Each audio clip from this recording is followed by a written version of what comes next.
Welcome back, everybody, to another real-time tattoo session. I did one of these just last week or so, and I wasn't sure if you guys were going to enjoy this kind of long-form content with me, speaking over, explaining what I'm doing. But the feedback has been overwhelming that while maybe not a ton of people actually watch these long-form videos, the people who do really get something out of it, and I think that is really important. So what I like to do is put out a time-lapse version of each piece just for those people who want to get a quick look. What are you doing, Dave? Okay, cool, don't care. Or awesome, don't want to watch the long version. It's just there.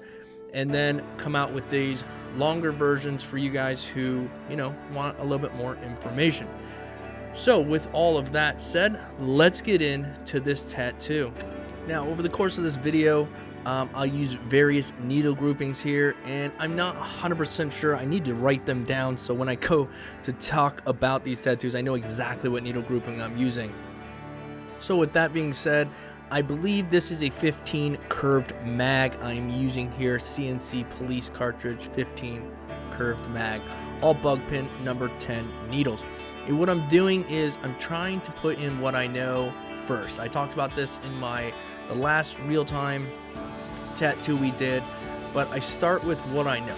I start with landmarks. So I'm looking at my reference, looking at my stencil, going, okay, where is what? I need to follow my reference, but I also need to know what I'm looking at and where things are at.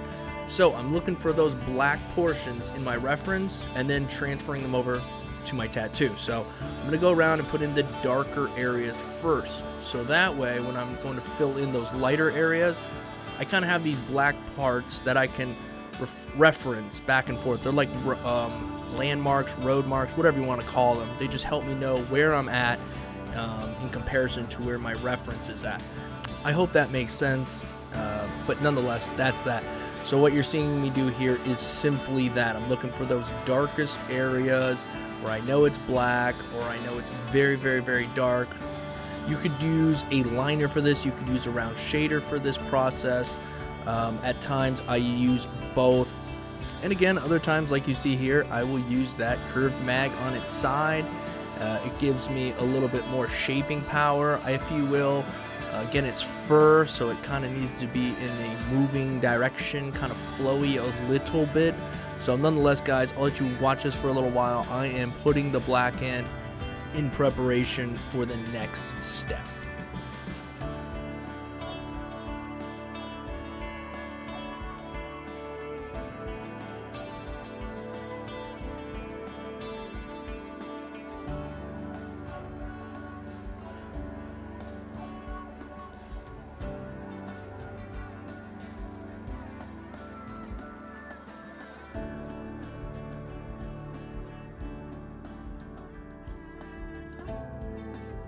So again here, I've talked about this before, but in the beginning, while I'm working on a tattoo, I'm trying to also let the tattoo stencil dry as I go. So I'm starting from the bottom, and I give it about 15-20 minutes before I start working on the stencil. I really want to give it time to dry on the skin. Now, it's still not perfect, and I don't want to wipe away a bunch of details. So what I will do is I will dab a little bit. I will just dab in some spots, and as I progress and as I get a feel for how strong that stencil is, I might do a little bit more wiping here and there just so I can see a little bit better what I'm doing. But again, I'll go back and forth between those.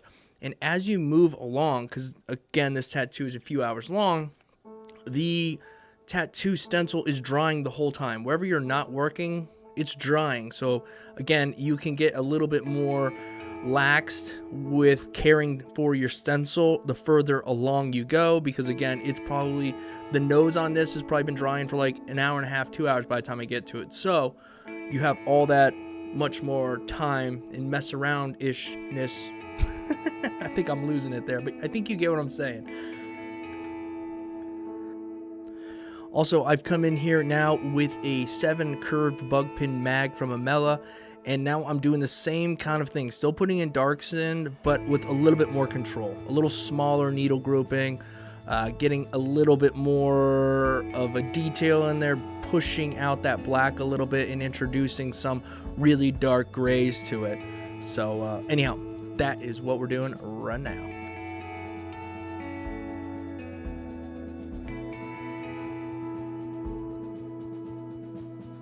And again, as I've said so many times, and I have to remind myself all the time, hey, take your time. No rush, no rush. Because when this tattoo is over, if you got done, in half the time, great.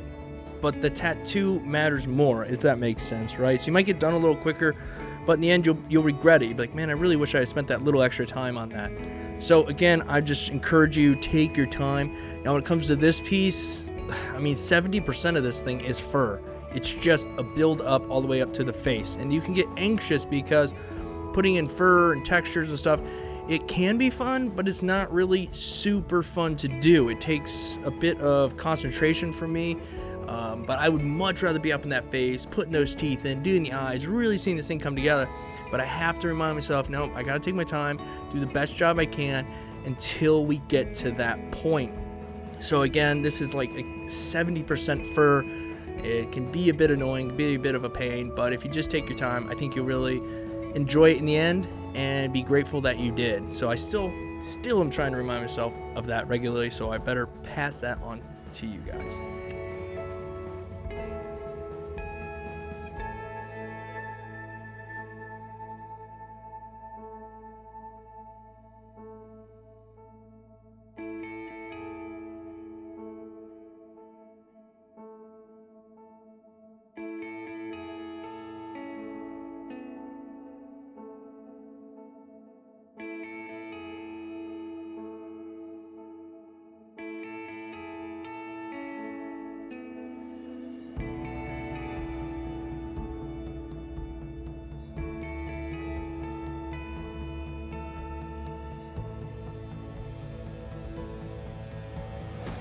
As you can see here, guys, there's a lot of thinking going on. I'm contemplating, I'm looking back and forth at the reference, thinking, okay, is this a spot full black? Is this, what am I doing here? I want to get a little bit more of a roadmap all throughout the fur here, so I'm trying to get a little black here and there, but I want to make sure I'm not just putting it haphazardly, it's going in the right spots.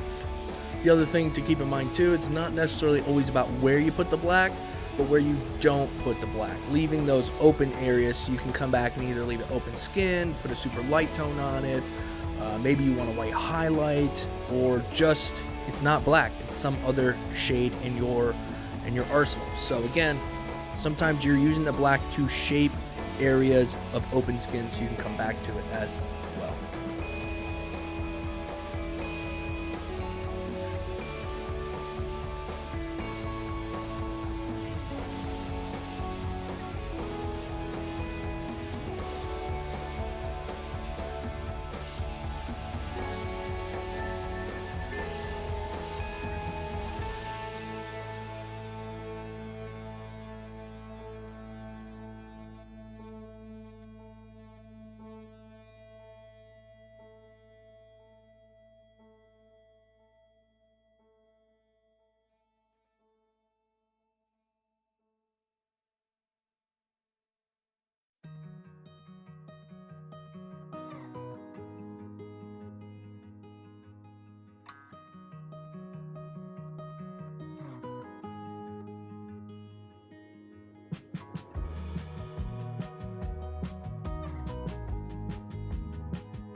And as I spoke about before, I am running that mag on its side.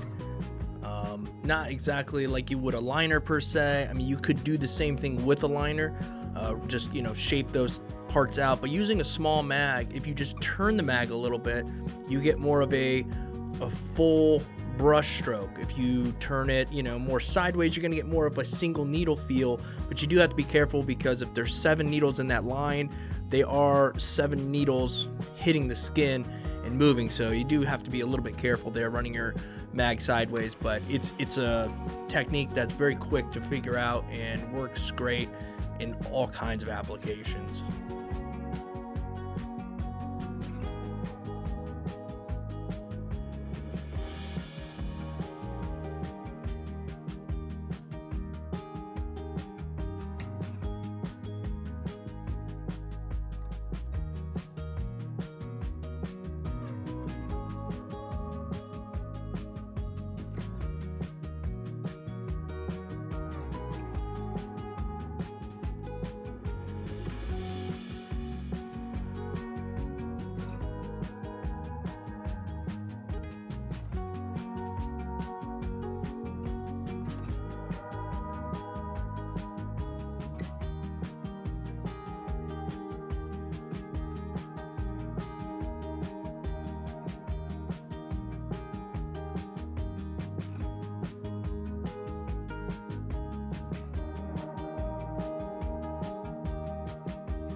Also, in the beginning phases of this tattoo, or any tattoo, you're also getting a feel for the skin, how it takes the ink and whatnot. So if you're unsure, just wipe it and take a look.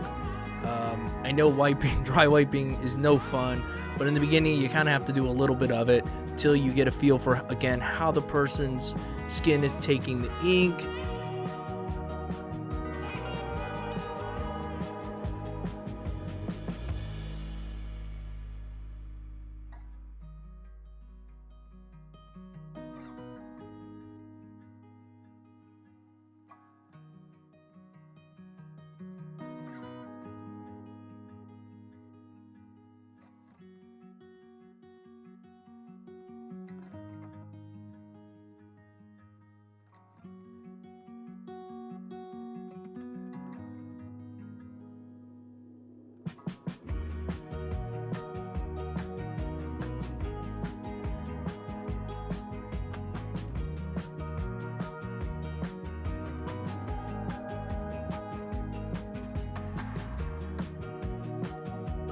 Okay, now come in here with a liner or a round shader. This is either a 5-round shader or a 5-round liner. I use both of them back and forth depending on if I want a larger mark in the skin or if I want a smaller mark in the skin. And I'm putting the little texture, again, I'm staying on the dark side of things. It's still early on. I want to try to get those dark parts in there. And I'm just looking at that reference, and it looks like there's a bunch of dots there, which I think once everything gets put in place will appear as little fur particles or whatever. But I'm just following the reference. I see dots, I see little lines, so I bust out the smaller needle groupings so I can start to put those in, and I'll go back and forth. And then once I kind of feel like I have an area figured out, all the textures in there, all that, I will then take a mag and I will put a tone over top of that. So if that has all the textures in there and everything where I want it, and then I know that that's actually pushed back a little bit, it's not bare open skin or highlights or whatever, I will choose the proper tone that the reference appears to be, and I will shade over top of that. But we'll get to that point.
And if you take a look at the motion at which my hand is making, it's a not super fast all the time, and I try to move that liner in the direction of the fur. So I'm looking at the reference, like, which way is this going? Is it going left from here? Is it going right?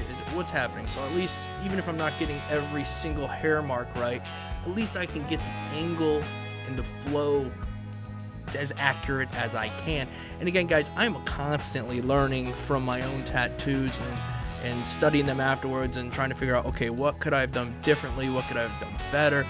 So it's just a constant learning process, and I'm literally just sharing my process with you guys. There is no wrong way to do some things. It's best to figure some tricks and techniques out and then just kind of figure out what works for you. And if other people do it differently, that's totally fine. As long as the end result's coming out the way you want it, it's not really that big a deal how you get there. This is just me explaining how I get there.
this would be one of those tattoos that if you're new to maybe fur, or you're new to, just a new type of tattooing, maybe somewhat realistic, semi-realism, whatever, it would be best to do this on paper first with whatever your medium is. You'll hear me say this all the time in plenty of places, because it's about understanding what you see really in a lot of ways.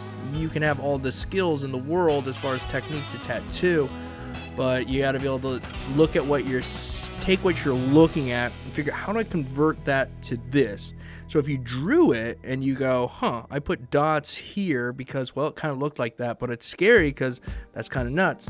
But then when I was done with my piece, I looked at it and said, hey, that looks like fur, or that doesn't, or I can change that. So again, you can work all that out on paper first, get your confidence where you want it, and then go ahead and do it. Now, I don't do that anymore. I used to do that a while back, and it was very beneficial. Of course, my work still wasn't coming out the way I wanted it. I don't think we're ever happy with our own work, but at least I was giving myself the best chance I could, which meant the tattoo was coming out better than it probably would have had I not.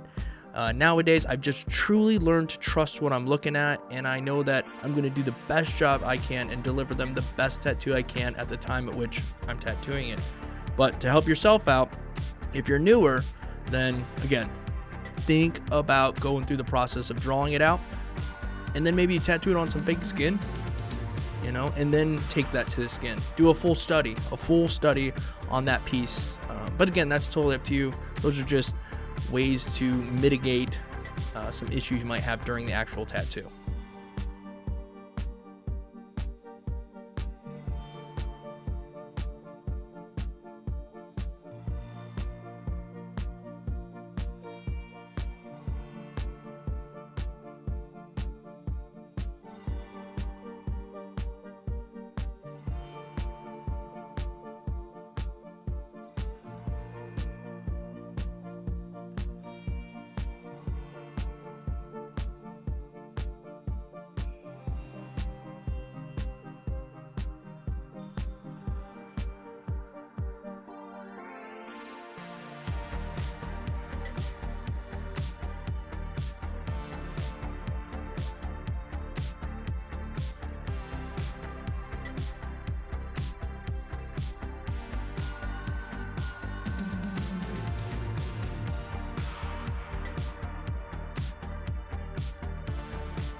And just so you guys are aware, I am still putting in pretty much black. So towards the bottom down there, I kind of partially rendered that complete. I'll bounce back and forth in there. Now I'm moving to the next layer of fur and starting right back in with the darks, mapping things out, and then it's just a matter of refining everything. And that takes time. It really does.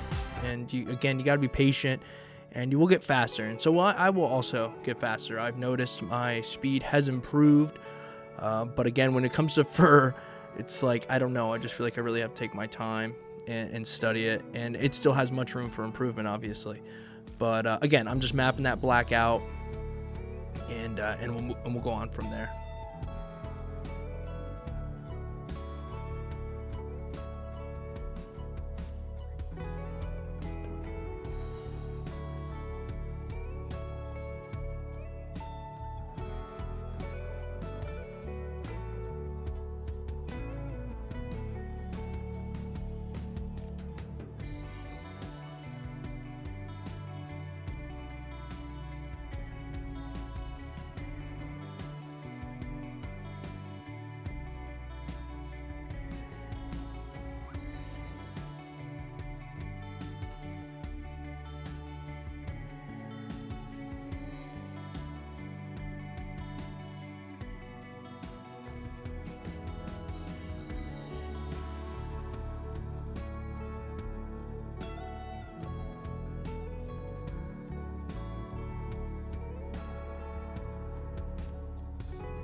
I'm still putting the darks in the ear. I'm still putting the darks throughout, but I switch over to a slightly larger mag. I think that's back to that like 9 or 7 curve bug pen EMALLA cartridge, and just mapping in some more black areas where I know it's going to be black.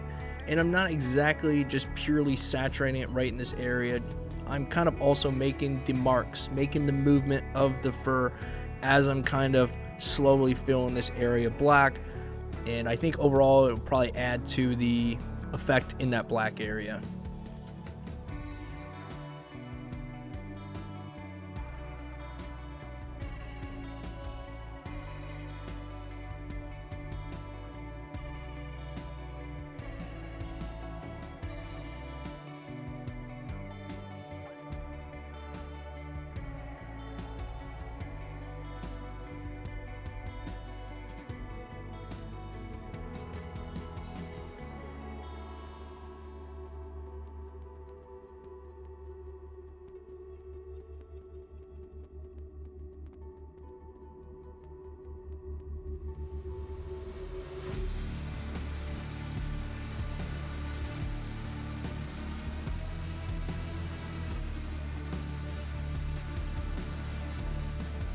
Here I am taking a bit of a lighter tone, not super light, a bit on the darker side still, and not exactly completely haphazardly putting little stroke marks here and there, but I am trying to create little parts of fur, little areas where you see a little shadow of a fur or what have you.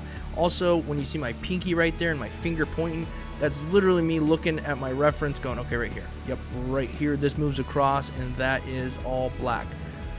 Again, your stencil is your stencil. You got to know how to read it. You got to know where your road marks are, road map marks, whatever you want to call it. And that's what that is. I'm like, all right, I know that's gonna be black right there, so I can base where I'm at off of this area here. So anyhow, that's that.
I'm back to that liner now, that 5-round liner, and this is where I get to use a bit. I'm still on the darker side of my shades, or a bit in the mid-tones. Let's call it a 10 drop to a 20 drop. probably leaning more towards a 10 drop in these areas. And I'm just trying to get a little bit of movement in there. Those little hairs, like I talked about before. The black is putting in road marks and those dark areas. Now I come through and I start to blend that out. Bring that area down. Put little texture bits, and that could be small little dots. But you want to try to at least look at that reference and duplicate what you're seeing. And so, again, sometimes you're literally seeing little dots, you put in little dots. Or little tiny stroke marks, little stroke marks. And it's I find it best to use a round liner for this. It's just a bit more detailed again.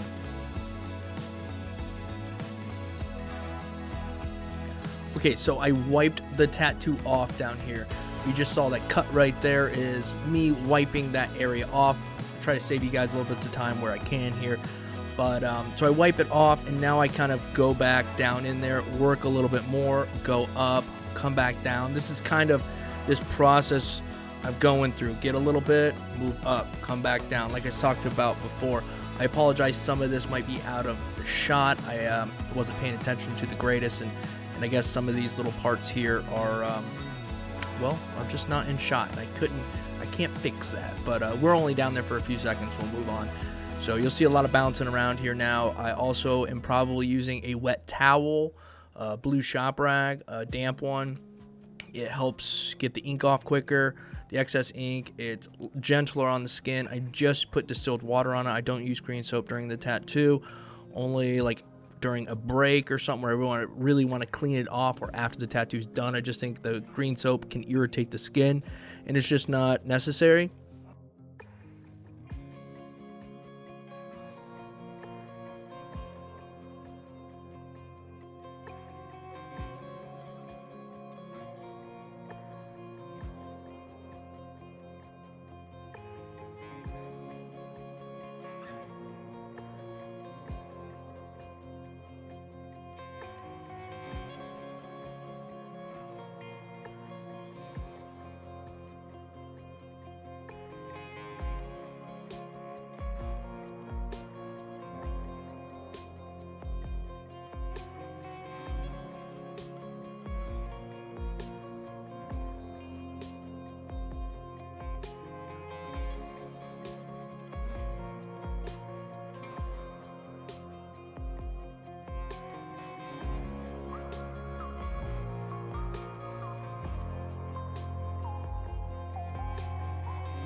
As you can see here, I'm just working in all the little detail portions here. I'm actually spending more time looking at my reference than I really am tattooing a lot of times in this portion when I'm in this area where there's a lot going on.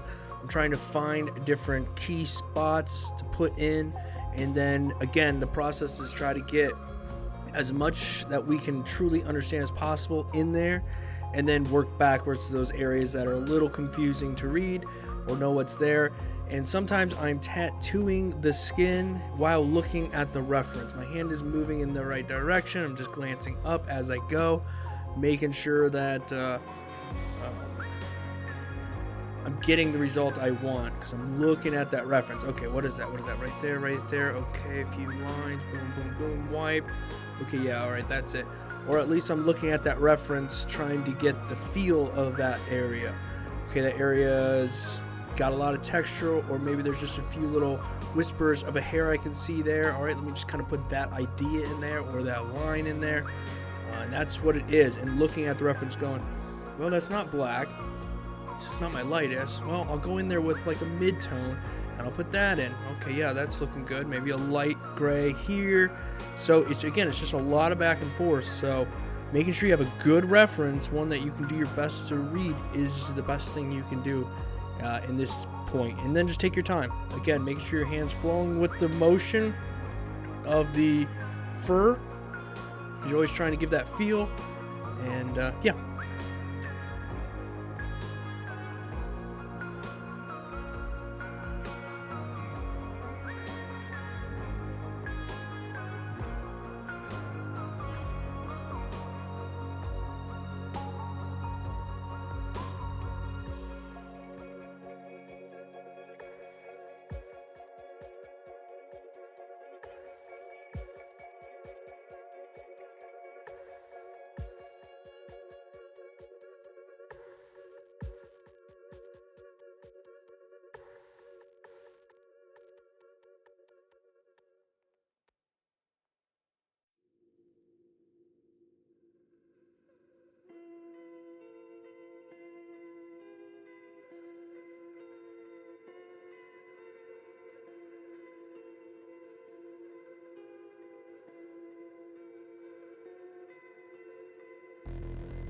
Okay, now that I have, in this particular area I'm working, a lot of the details in, the main stuff I want to hit, now I'm coming through with, again, somewhere between a mid-tone here, a mid-gray, closer to like that 10 drop area, and putting like a layer over top the dark areas. So I know that area is darker, but inside that area there's little details. So I put the little details in first, then I come back over top and sort of tone the area, if you will. And that's pretty much what you see me doing here. I hope I'm explaining this the best I can, or I hope that's coming across understandable.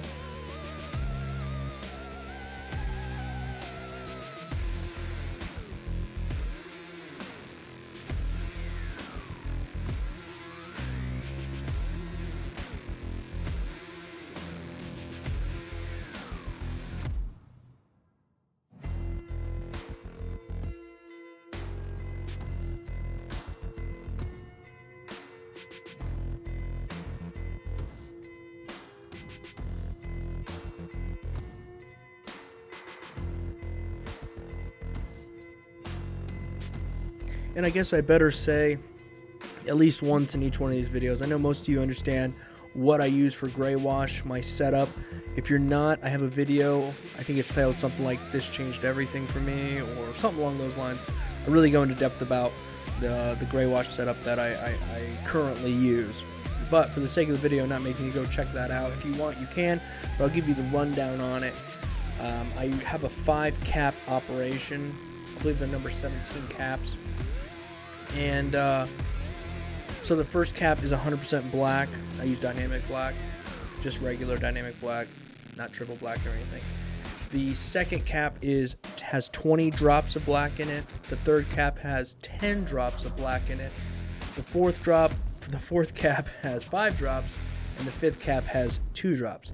Then I put about 10 to 12 drops of Star Bright White in each cap.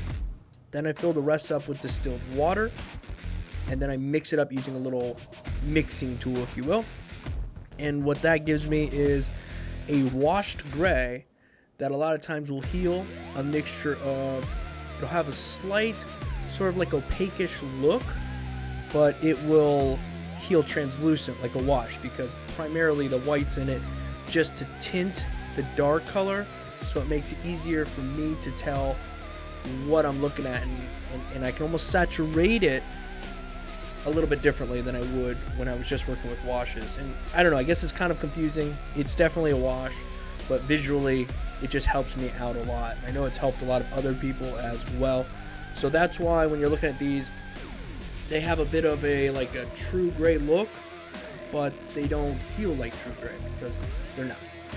True grays are, if you use the same setup I had with the 100, 20, 10, 5, and 2, it would be the equivalency of putting those drops in and then filling it completely with white, right? Filling the cap completely the rest of the way with white. Now you have an opaque grays, where these have just like 10 drops of white in them with the black to tint it, make it more visual for me, and then it's all watered down with distilled water, like a wash. So hopefully that makes sense. I know a lot of you guys already know, but I figured I'd share it in case there's anybody watching for the first time.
Alright, here I'm starting on the front of the wolf. I'm pretty much going around the outside of this area with black kind of building a little bit of a border around the outside of it, if you will, because this particular portion, there's two parts of this. The upper part of the front here is very open, so I'm going to create that movement of fur and whatnot with like a 5 drop and a 2 drop, keeping it very light but still putting stuff in there. And on the bottom section down here, again, I'm still kind of giving myself a little barrier around the outside of it, but there's going to be just a lot of texture. And I'll talk more about that when I get to it here in a few, but right now, again, I'm using that 15 curve mag to just sort of, again, put an outline around the outside, if you will, and something to shade off of and whatnot.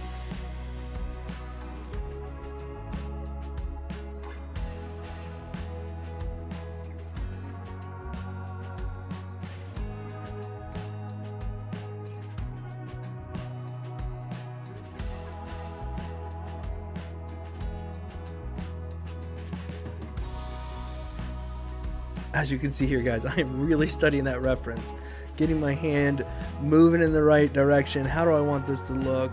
Confirming, and then working. So again, take your time, pay attention to the reference. Feel like at times a broken record here, but you can see it literally happening. Just trying to work in this new area to start working in. So we got that back area pretty well buttoned up for now. We're moving forward and up.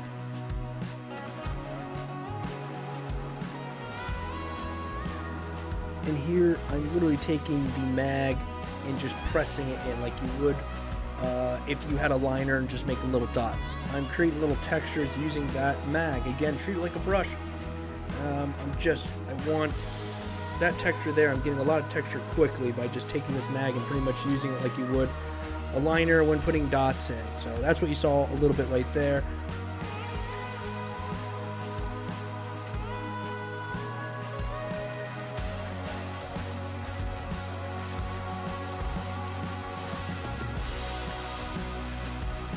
And we jump to pretty much what I was just talking about right here. I'm just putting in dark areas again where I know like there's definitely a dark area in this patch of fur. And this fur is kind of pushing forward, so it's not really long and stringy, if you will, but it's more poofy. What you're seeing are the tips of this fluffy hair and into the depths of the fluffy hair, if you will. So that's why a lot of it really is a lot of dots of different shades and of different marks, little scratch marks, little this, little that. So I know I'm not doing it right at this moment, but over the course of time here, I'm going to just be putting a lot of little dots, looking at the reference and trying to match that as best I can, or match the feeling as much as possible, because I'm not going to get dot for dot, but I see there's a whole bunch of texture in that area, a whole bunch of little marks. Somebody put all those little marks there. And I'm just trying to choose the right shade for those marks. If that little mark is like a lighter tone, then I'll grab a 5-drop or something. If it's a bit darker, maybe a 10, a 20, that's straight black. I'll use black. So I'm using different tones when making these little texture marks as well. And then once I have these texture marks in, there'll still be a bunch of skin tone showing through. And then I will go and put a mag on and give that area a tone. So I'll tone it to what it needs to be. So again, we're putting this is how I do it. Put the texture in and try to get the texture to the right tone. And then I come back over top of that with whatever shade I want to generalize over top of the whole thing. Again, hopefully that makes sense, and hopefully you'll be able to see that in process here.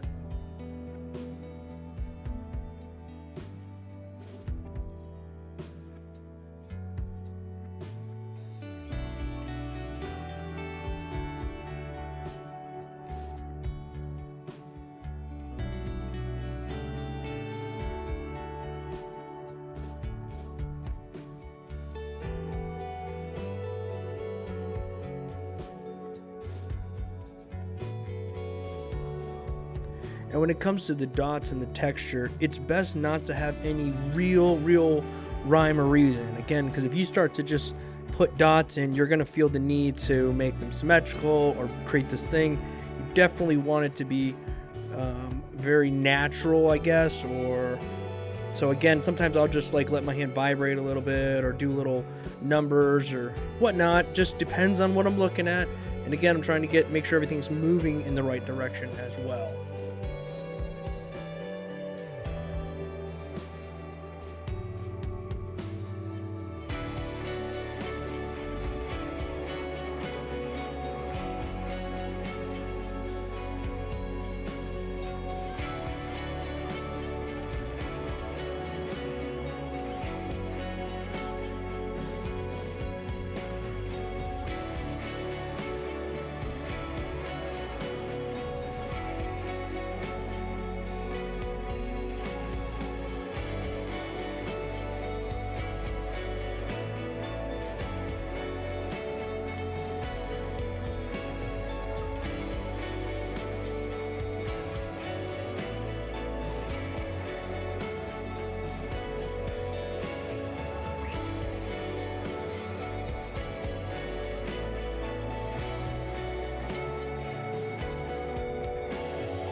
Again, I preach it nonstop, but don't be in any rush.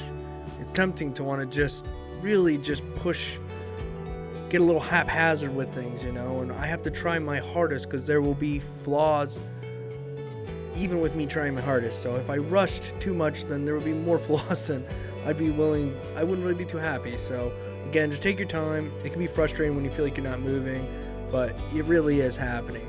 So yeah, again, I'll just probably say that a few more times before this video is over.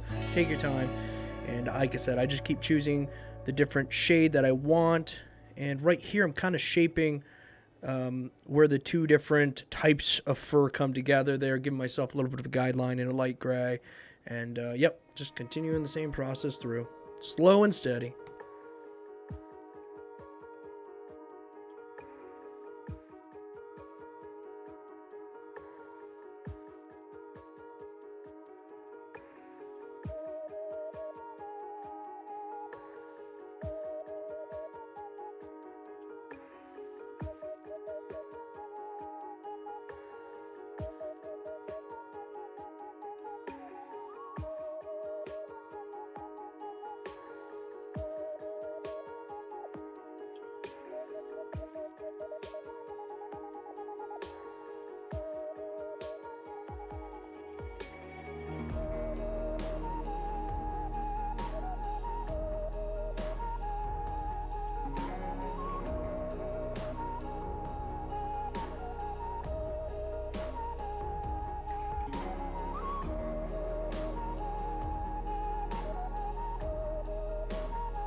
And here I come in there as well, doing the same thing. I'm using that 9 curved Magnum by EMALLA, and I'm literally pushing into the skin in some spots, just giving me a little mark, like just a little motion in the skin. I don't need to move it, just I'm pretty much poking it into the skin, if you will. I don't know how better to describe it. You can see it here, and that's giving me a little bit more texture in some spots where I want it.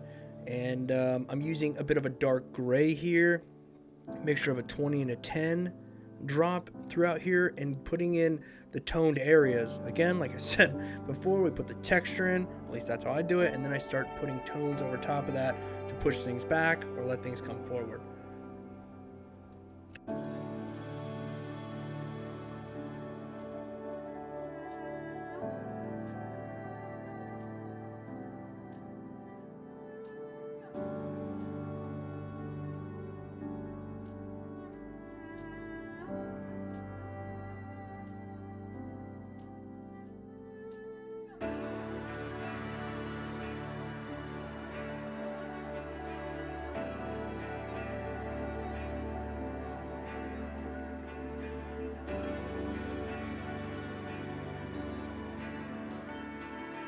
As I've said in the past, in the last video, if you're still watching till now, just understand you are one of the 1% that make it this far. And obviously we still got a ways to go on this one, but again, I just want to say thanks for watching the video. It makes me know I'm making this for somebody, to help somebody out there who's willing and looking for some kind of assistance. So I really hope that your time is spent, it's worth the time being here. So again, I just want to say thank you to you guys for being here and participating, watching this video. And let me know in the comments, did you learn something? Is this still worth it? Is this worth your time? Anyhow, guys, appreciate it. Let's get back to it here. And again, I'm still just kind of creating that texture in there. I started with the liner, get the little stuff. Now I'm kind of making bigger marks. And as I'm going, I'm kind of toning this as well.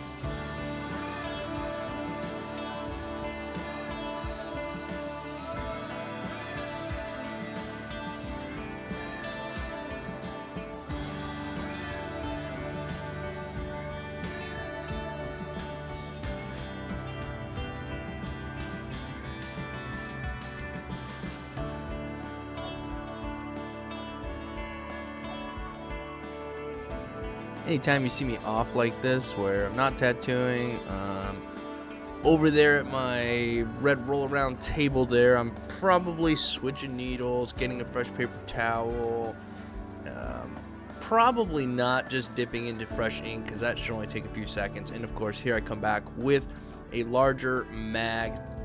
This is probably a 15 curve mag, and bug pin, of course. And now I'm legitimately just putting a tone over the top. I mean, it's a chosen tone. I didn't just pick any random one, but and that's going to allow me to push the certain patches of this fur backwards and let other parts, be forward. I guess that makes sense.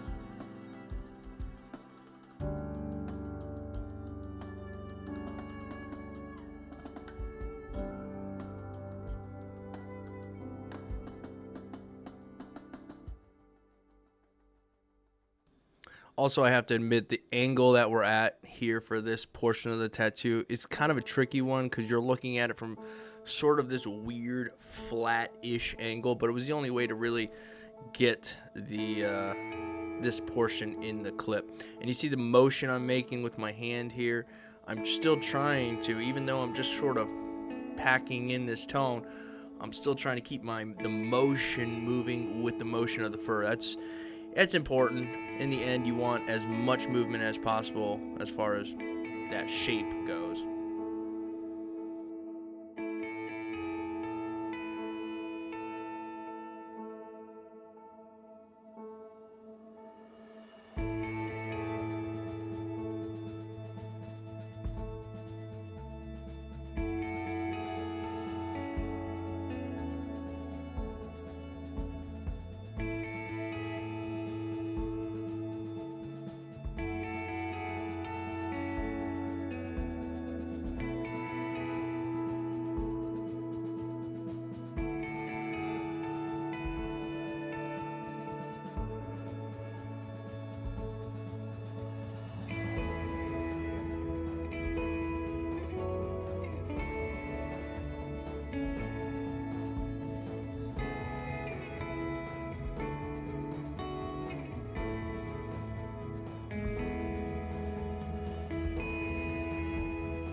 And a quick question for those of you that, again, are still watching.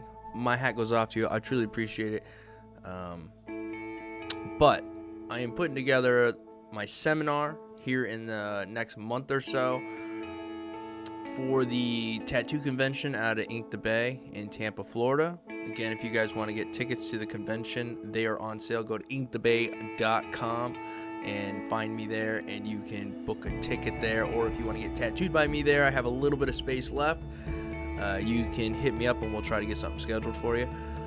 Primarily looking to do black and gray work while I am there.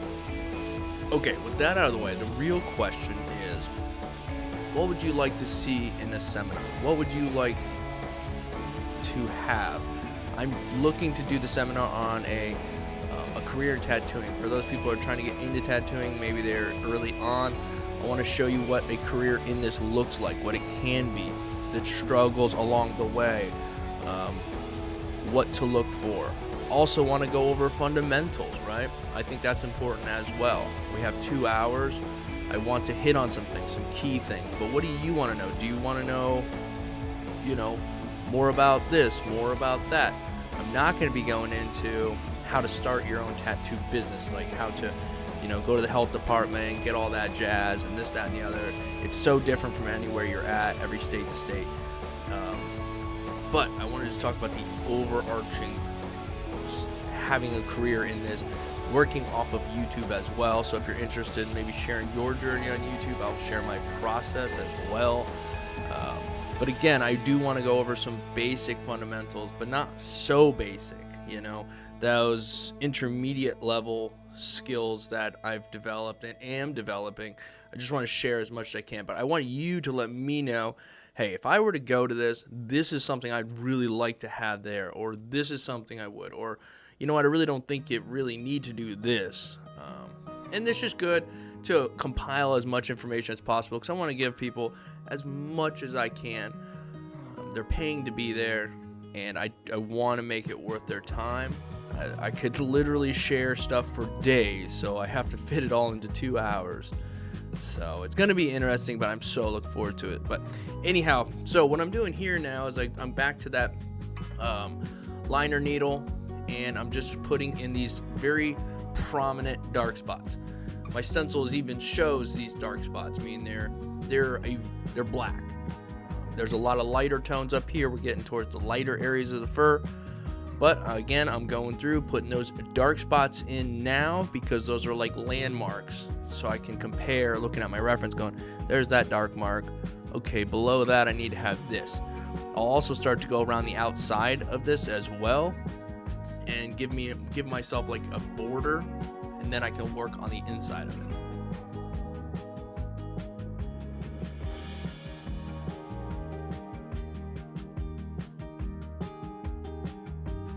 A very important thing to note here as well is that when it comes to any kind of black and gray work, really any kind of tattooing for the most part, it rings true in color as well when it comes to your lighter tones.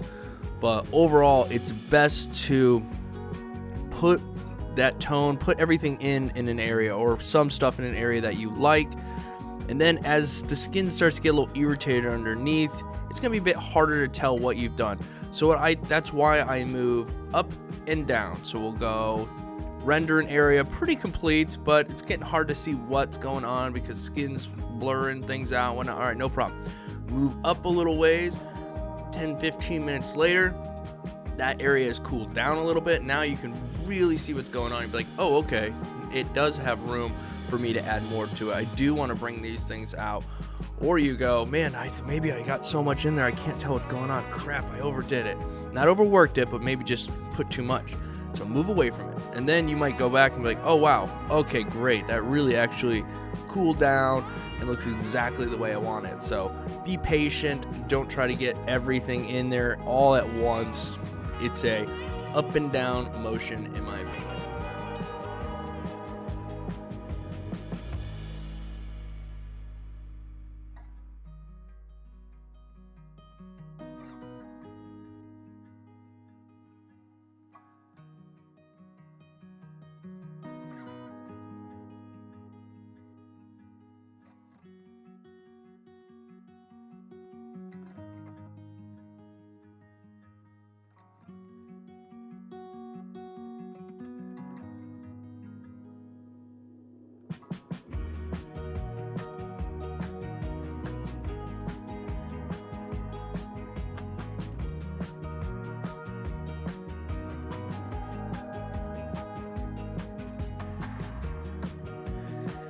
here I am just kind of gently trying to put stuff where I want it. I'm not going hard on this. I'm not really like drilling it into the skin.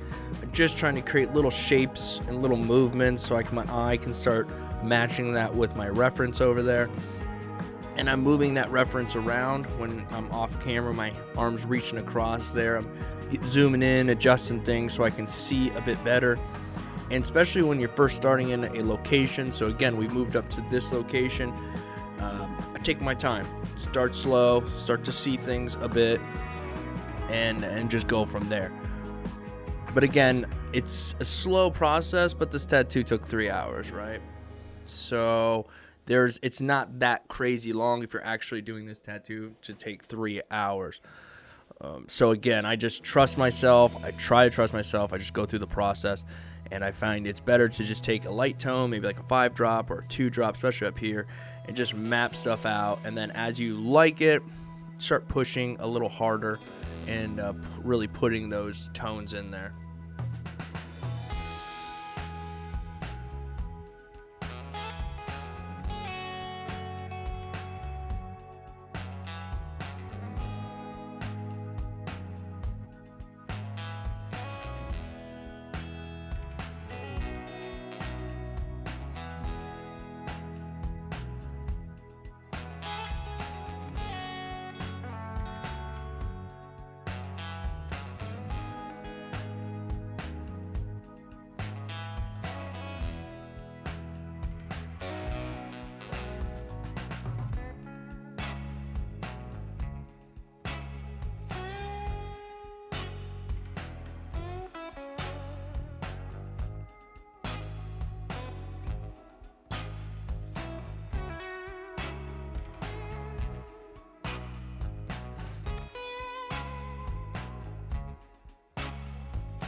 So I will briefly talk about what I use to wipe the tattoo with and what kind of ointment I'm using. I figured now is a good time because it's just a little bit of fur marking right now. We're using a liner needle to just kind of put some more shapes in and get a little bit more fur action, and there's a really light tone in the front of the wolf. So while I'm doing that, I prefer to use blue shop rags. And some of you might already know this, but I don't mind using paper towels, but the blue shop rags really just seem to work much better. I think they're more gentle on the skin because they're more like a fabric almost. And so once the stencil's holding up good like it is now, I take a paper towel here and I will squirt, I guess, whatever you want to use, a little bit of distilled water on it, get it a bit damp, and then fold that up a little bit, and I use that to wipe with. Once one side gets a little bit messy, I'll flip it over or unfold it and find a new fresh area until I run out of fresh areas. Excuse me guys, I'm drinking coffee, it's early. I do these I get a little bit of voiceover about 30-40 minutes in every morning on these videos, so excuse me. All right, so that is that. Blue shop rags, try them out if you haven't. I really do like them. And then when it comes to ointment, I've used a lot of different things. I was using Inkies for a while, and if you know, I really liked that stuff. But the problem for me was that when I went to get it, I think like the third batch I had gotten, it seemed like the ingredient, not necessarily the ingredients, but the whatever they had in it, the setup had changed. It was a different texture. It was much like liquidier. I don't know the lingo. I can't get it out right. But anyhow, I just wasn't a huge fan of it anymore, especially for the cost. Not that it was some fortune, but it just for the money, I just wasn't feeling like this was all that wonderful. So I went back to A&D, and I buy a box of, I think there's like 150 little individual packets of A&D, and so for every tattoo I just cut 2 of those open, and that usually does the whole tattoo. Unless it's a huge tattoo, maybe 3 packets. But anyhow, just for those people who are wondering, that's what I'm using. That's what's on the back of my glove here. That's what I'm wiping on right now. Just very little bits, and then I even wipe a bit of it off as well.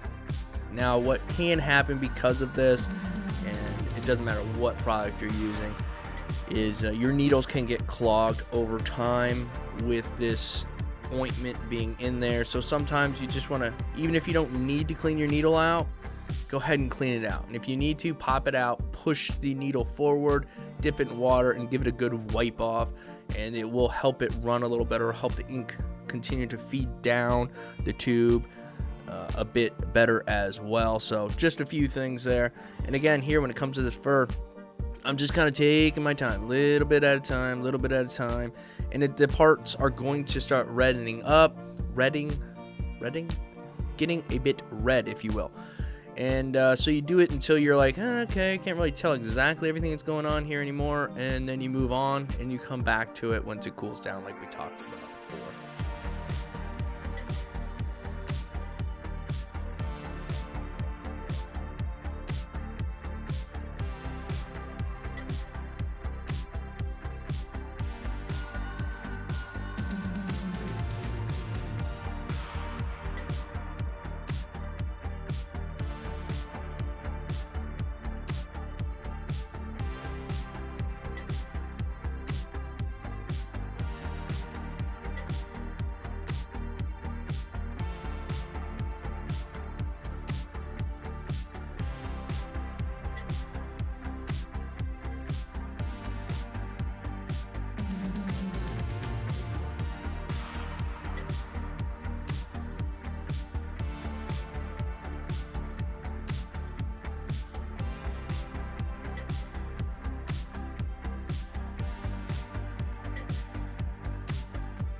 And like we've done before, once we get some of the liner details in there, now I can come back through with the light gray wash in with a 15 or a 19 curve mag, whatever kind of mag I've chosen here, and start to put a bit more of, again, a tone over top of some of the areas that I want to push back a little bit. And you see there's just a process that I seem to, after watching this through, there's a process. Details, a little bit more details, and then overtones.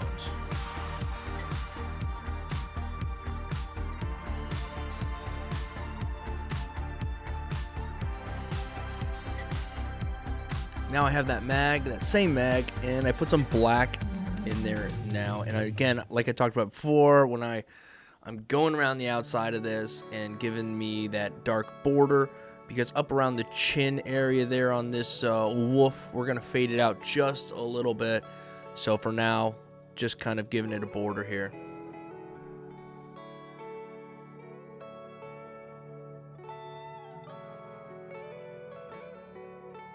And what that border will do a bit more now is let those lighter parts pop a bit more, because now it has some dark to contrast the light. Again, you got in order to have light, you have to have darkness there.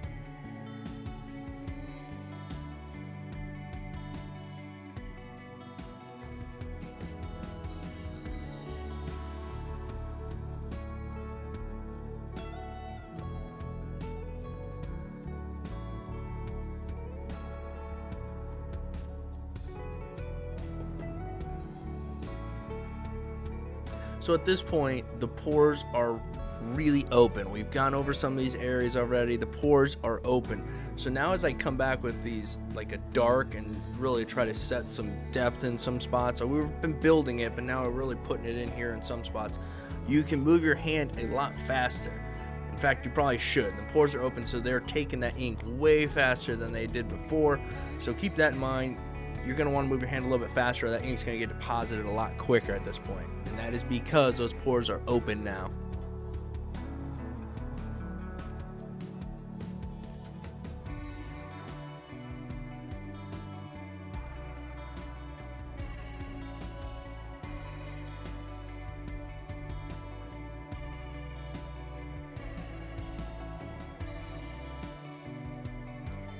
And again, back with that black again, shaping the outside.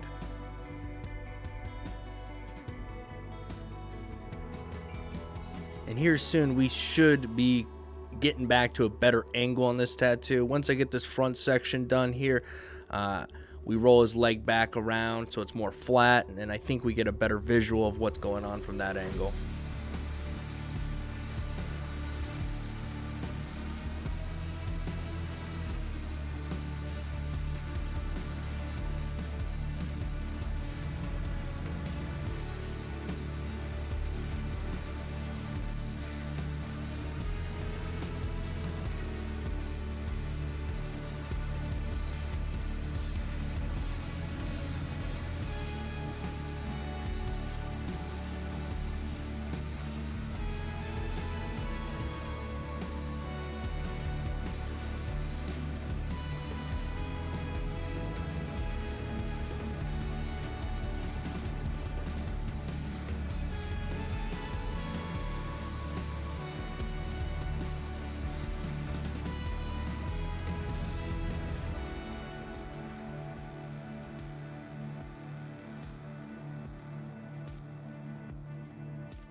And what I was doing right there, at that point, I had a 20 drop of black loaded up, a 20 and a 10 there, a little back and forth, because I want to just lightly take that black that's going around and blend that out just a little bit. So here we are back to more of a flat angle. We can see a bit more of what's happening, and we're gonna start working this ear. Again, we're just kind of getting everything kind of taken care of, back and forth, up and down as we take this up towards the front. And I think the face of the wolf is the most fun part, because you really get to see things happen. Here it's just a lot of slow, steady little marks, creating texture, trying to get things put in the right spots and what have you. So nonetheless, working on this ear here, and we'll be switching back and forth between needle groupings as we have in the past.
I know I keep saying it, but I mean, it's a kind of a bit boring, I know, after a while watching kind of the same thing happening here.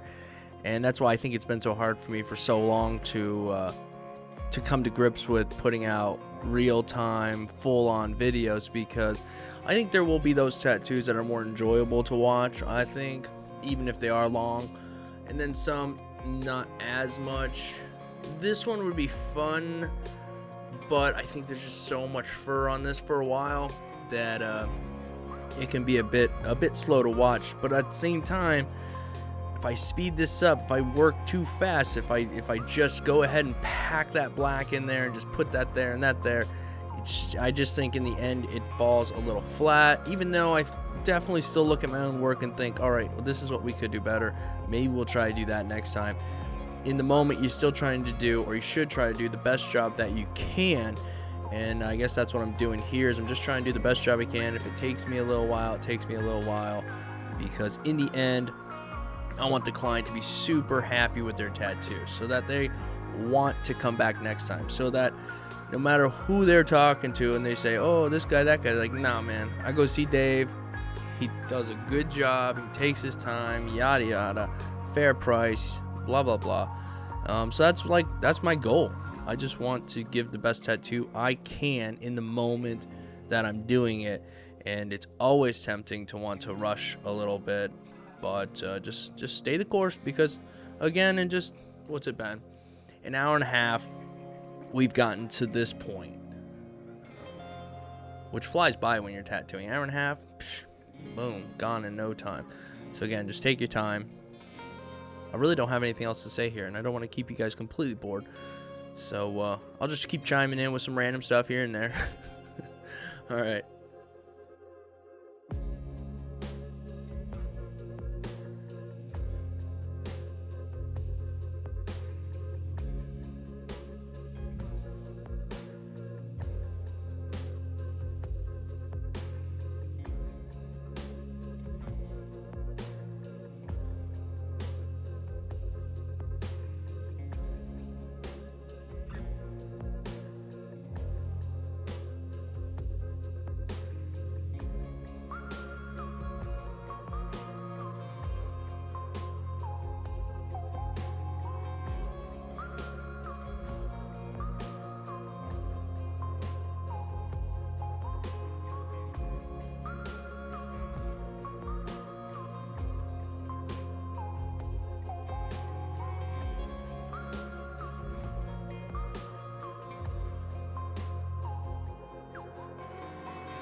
As you saw right there, I was getting some splatter from my cartridge. Now, it could be a few different things, but like talked about before, it's probably that it's getting a little bit clogged by the A&D or whatever ointment you're using, but in my case, it's the A&D.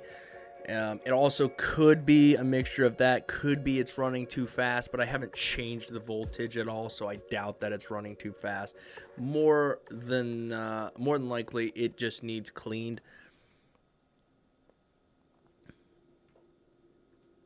But I'll usually wait, to be honest, till it's annoying the heck out of me. Then I'll clean it, because you kind of get in the zone. You just want to put in the parts you're seeing as you're going. And now that I've got, most of the ear in there, I will go and revisit the ear for sure. But I'm moving up and along as I talked about before. Get the bulk in that area, move up, put a little bit more stuff in, come back down, back and forth.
And I come in here with this larger mag now. Again, that's at 15 or 19. It's not super critical to know exactly what mag it is.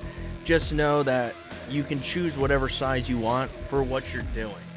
And this gives me, and I guess I've decided that this will give me more of the shape I want or whatnot.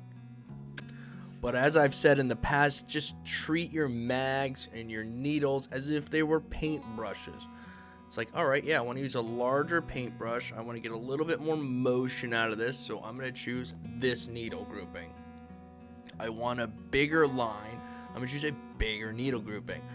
If you're making texture and you want larger pieces of texture, if you will, use a bigger needle. If you want something smaller, getting in tight places, use a smaller needle. And I know it's like, sounds like common sense, but I get lots of questions asking, what needle should I use for this? What needle should I use for that?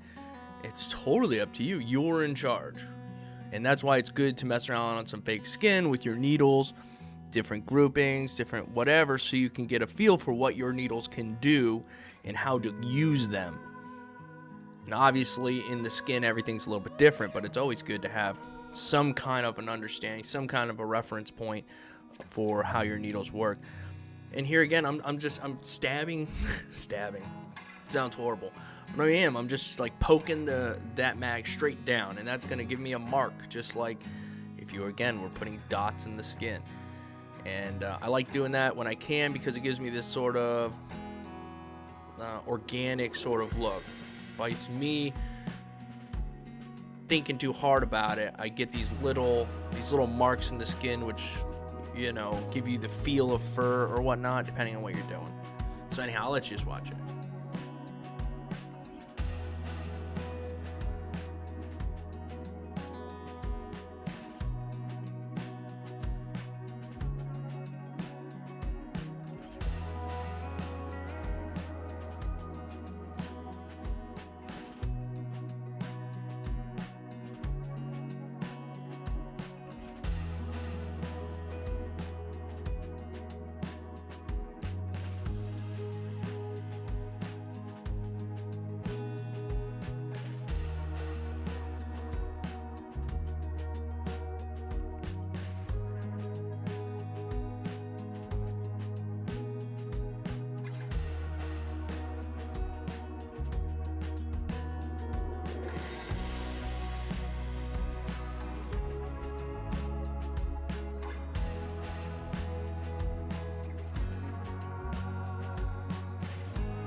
Okay, I figured I'd save you a little time there.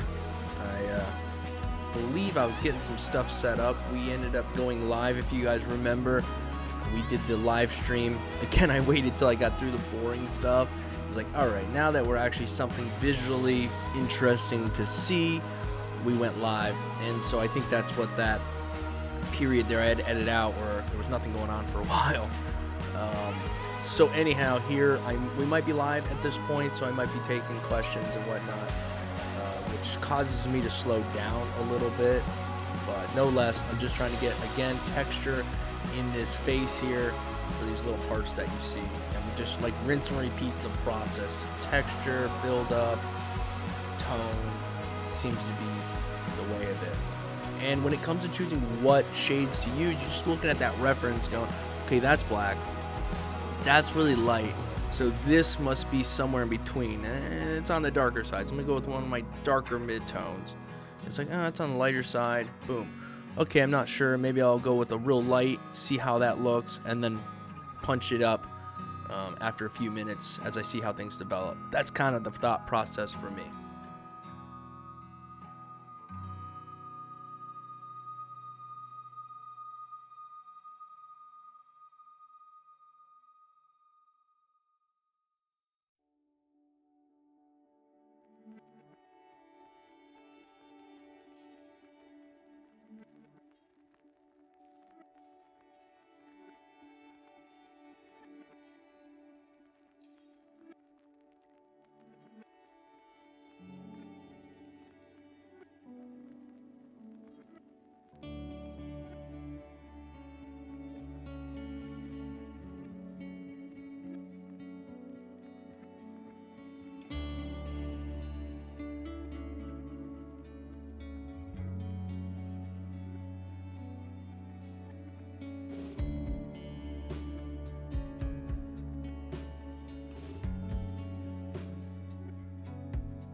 like I said before, up and down. A lot of what we're doing is just repeating the same stuff, but it's okay. So now I'm coming back down, the ears cool down a little bit. I'm going to start putting a little bit of tonnage here in this part of the ear, and maybe a little bit of texture, and then I'll work my way back up.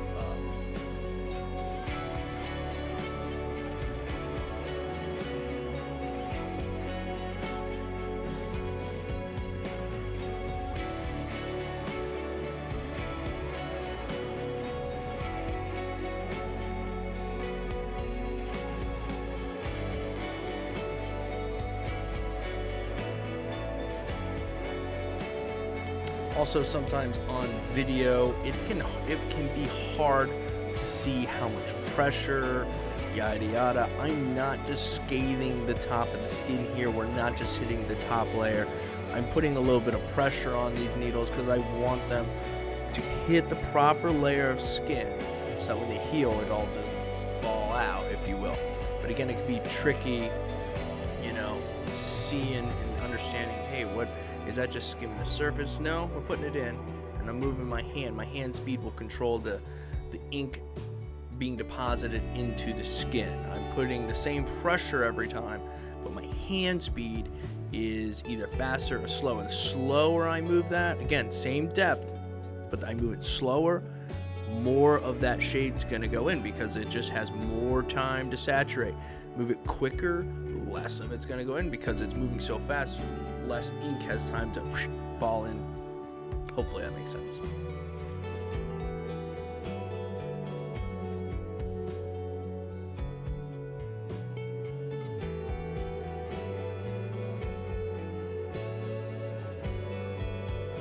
And actually, I believe it's at this time we've actually went live. So anyhow, I think we are live now, so I might be answering questions at this point.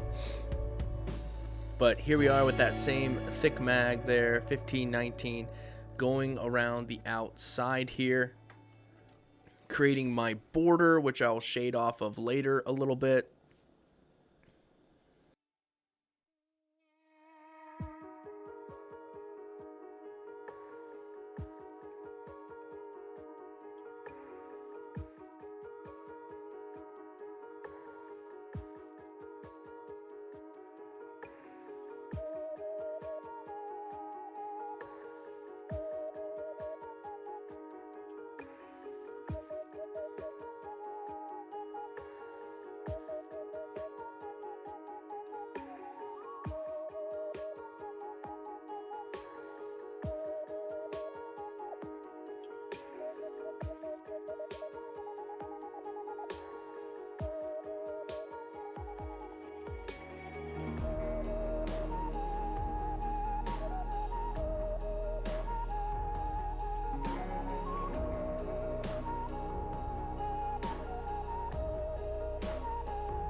Now again, I said I was going to shade off of it, so I put the dark in there. Now I come back with a mid-tone, a darker mid-tone, and kind of shade off of that a little bit.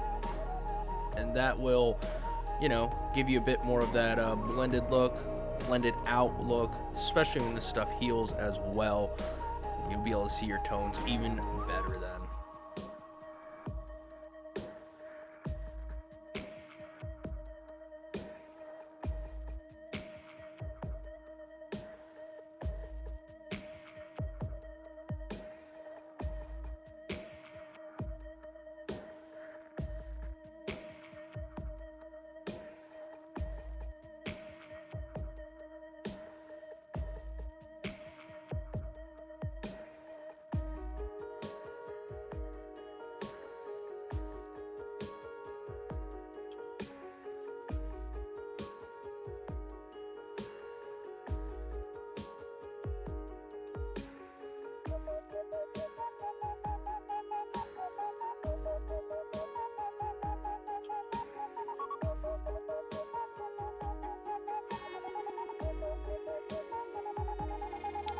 Now, when it comes to shading, I guess I could have talked about this before, but I figured now it's a fine time.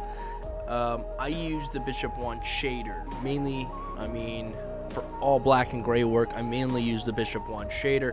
I will have the wand packer anytime you see a needle. Anytime you see a liner or a round shader or something like that, I'm using the packer.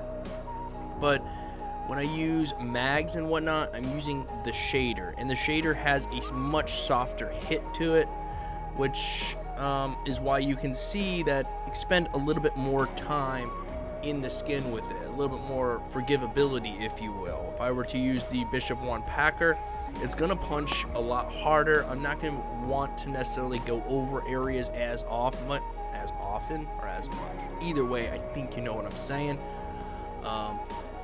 And you would control that a bit more with your hand pressure, but because the Bishop Wand shader has a softer hit, I can apply a pretty consistent pressure to it and know exactly what my result will be. But I think that partially comes down to just learning your machine, knowing how your machine hits and how that heals, and so how much pressure you need. There's a lot that goes on, with figuring out your machine, your equipment, your ink. So you can share as much as you want, but it's also important to just really get a feel for your equipment.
So you can clearly tell we're absolutely live here. I paused, probably answering a question or whatnot. I'm not sure why I didn't edit this out, but and I'm also slowing down just a little bit for the same reason, so I apologize there. But I'm also not rushing, but again, by any means. I am getting up towards the fun part of the tattoo, but I'm still not in any crazy rush. Just take my time. We've gotten through all the really what I would consider the hard stuff, which is just consistent layering of fur and texture. And now there's still more to go. We still have to put it around the eye, a little bit up, up in the nose area and what have you. But for the bulk of it, we've got that taken care of. We are in the more fun, enjoyable part of the tattoo, but still no need to rush here. We're still going to take our time and just slowly let this thing develop.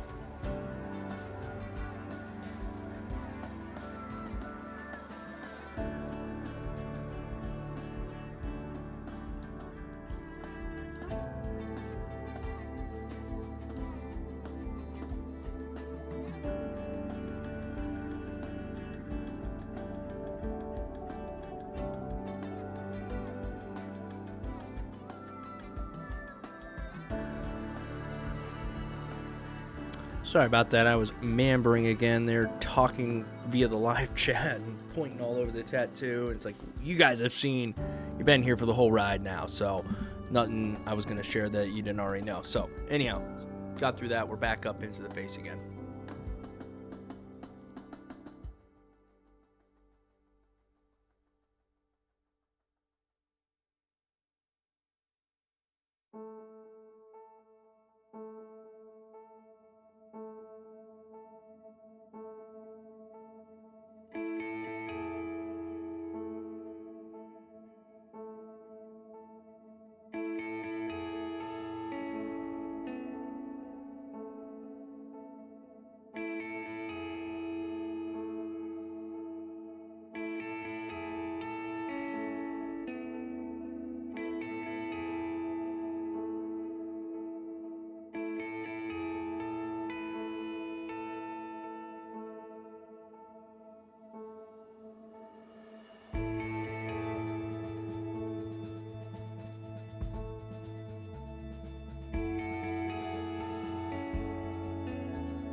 Same thing applies here. Again, I'm just going through and putting the texture in, or the little shapes, the movement of the fur, whatnot.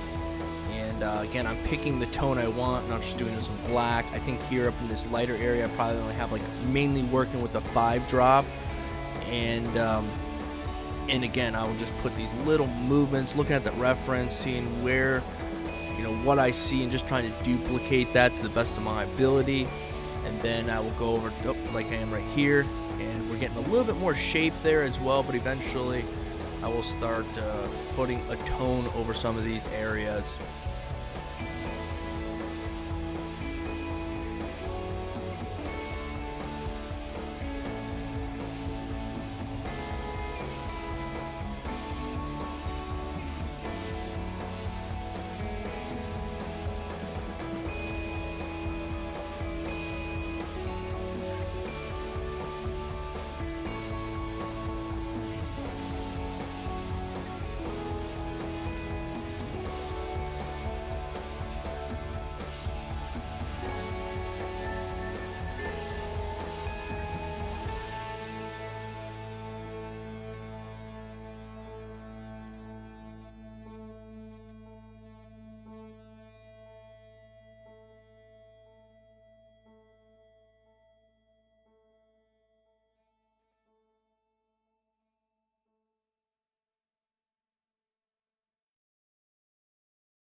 here I begin, again, as I work up and down. I'm going up underneath the mouth here.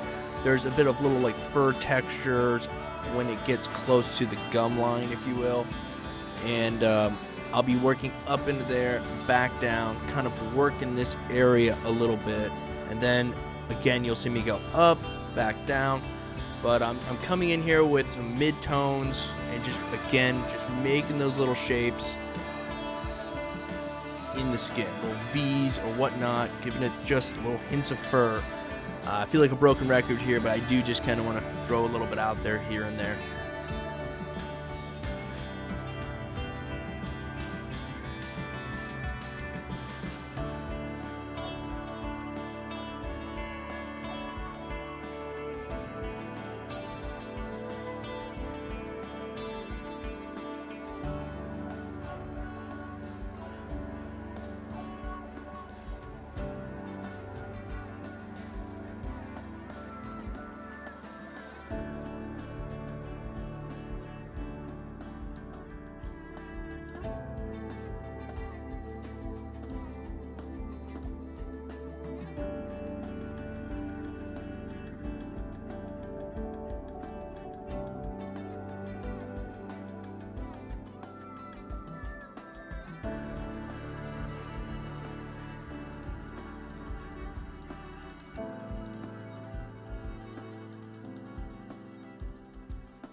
And as I continue here, like I talked about, just kind of putting those shapes and tones up underneath the chin.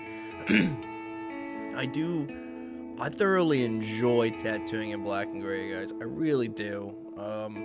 It's fun. It's just like I remember being, not necessarily a kid, but I was a kid, maybe a young teen, and I would draw in charcoal or pencil, or mainly charcoal. And it was such a tedious thing. It was a slow process, but man, was it fun. Just literally the process, watching it come together. I enjoyed that. So now in tattooing, having the opportunity to be paid to do what I find and get joy out of is absolutely amazing. I feel blessed, and every time you start to get down on yourself or whatever the case may be, maybe you're in this position, and just remind yourself that you're doing something that you love, and it's a process. And I absolutely love, and I don't mind working in color's alright, but my true joy, where I find most comfort, is in black and gray. Whether that means black and gray work is fantastic, that's not what I'm saying.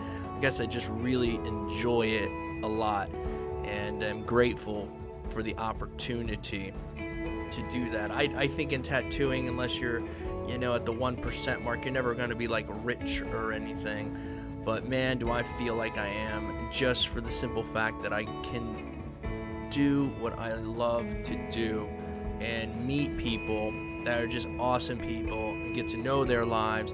It's just the process of being a tattoo artist, is meeting people, their stories, seeing them, month after month or week or every 6 months, and just being part of their lives while seeing your work develop and age on their body. And black and gray is one of those magical things, in my opinion, because it gets better with time, up to a certain amount of time, like any tattoo.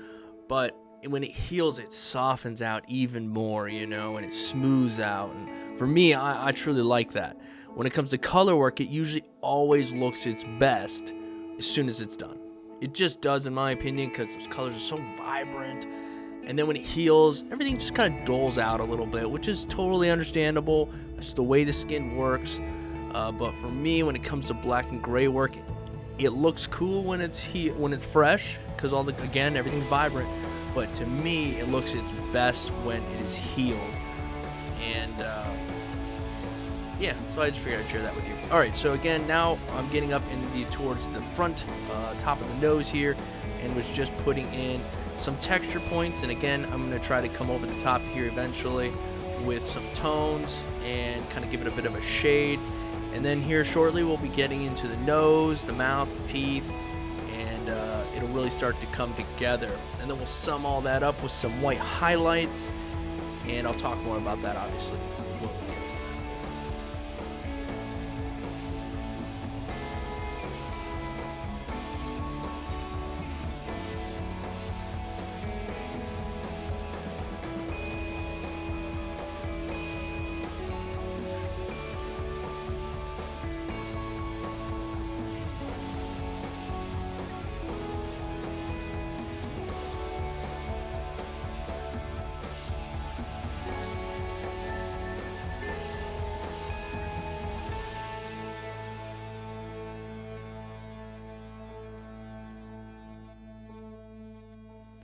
I mean, here you could really see my head constantly back and forth.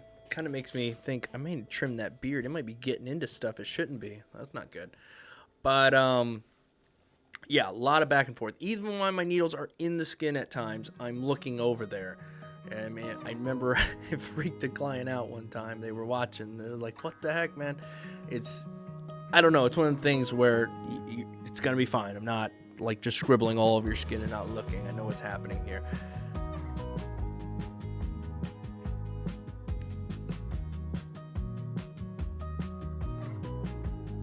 There's that splatter again. Doggone it, Dave. Just clean the dang needle. Nope. Stubborn. Gonna keep working. Fair enough. And yeah, I'm putting the black in on this nose, leaving the open areas for lighter tones or white eventually in the end.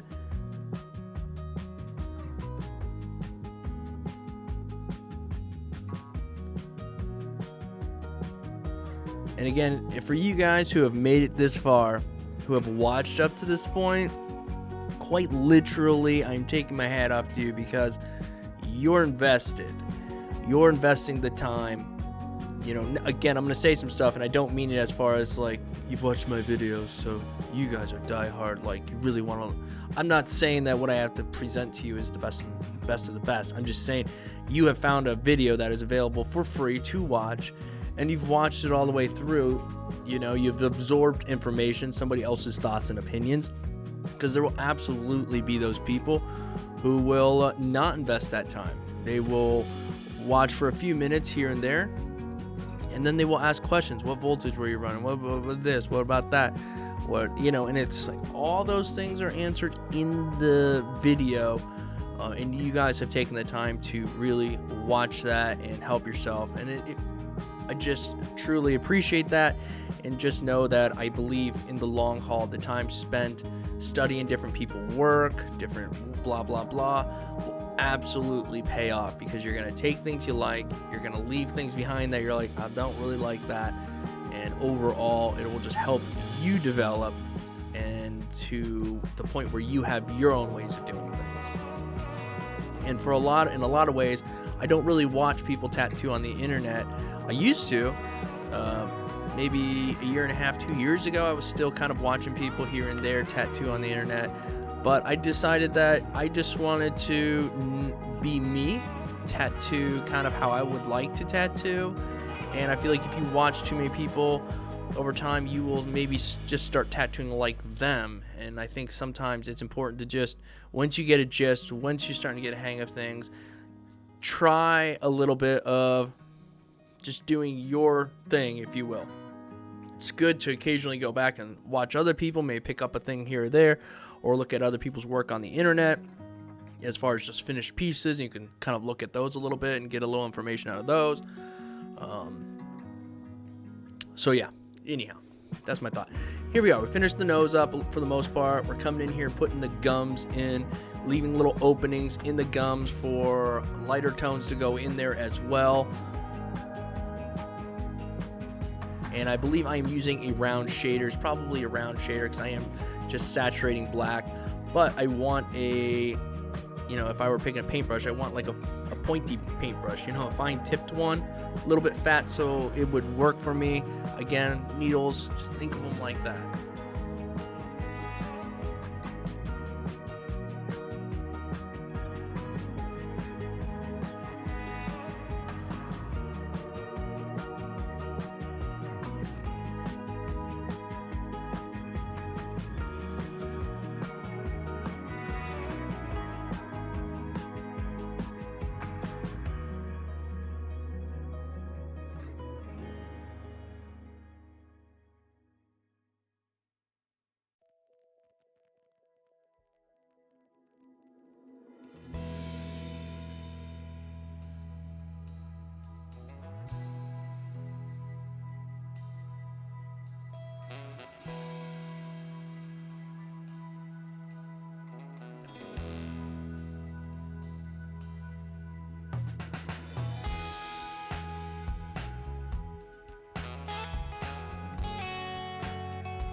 Also, just a little thing, when it comes to tattooing over some dark purple, so like your stencil's there and it's dark or it's dried pretty good, regardless, a lot of times that purple will help lend itself to making you believe that your black is saturated more than it is. So take your time, especially when packing over top of these dark purple areas, to just ensure that your black is essentially saturated, truly saturated in the skin.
And even though it's pretty well laid out here as far as you can see by the purple where I should probably put my darks and whatnot, I'm still looking at that reference, because while it might show purple, which, might mean black, if you will, there's still some spots that I might want to make a dark tone, not 100% black. So I'm just kind of looking at it, studying that as I go.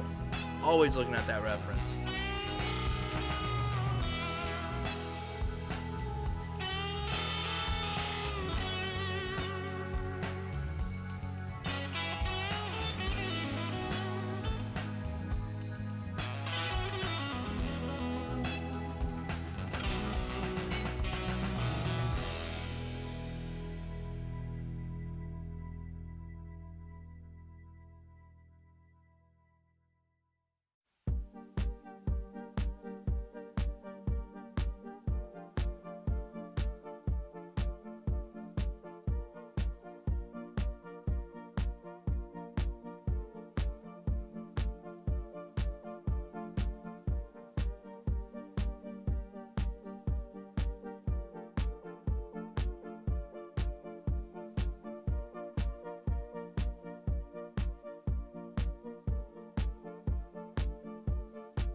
Alright, so now I'm coming in here with a bit of a dark gray where I don't exactly want hard black lines, and just refining a few things, refining some teeth, and just gonna move from here. I got the black in, now we're going to our next shade down, trying to put those tones in, and then we'll just slowly work it back, put a little shading in the teeth themselves eventually, and then really come back with some highlights in the end and sell these teeth a bit more. So you can see here where I'm trying to push, well, eventually here. Okay, yes, we did a needle change here, so now we're using a 7 curved bug pin magnum, and just starting again to push some of these teeth back. They're not all bright, they're not all white, some are back a little bit, parts of them will be highlighted later.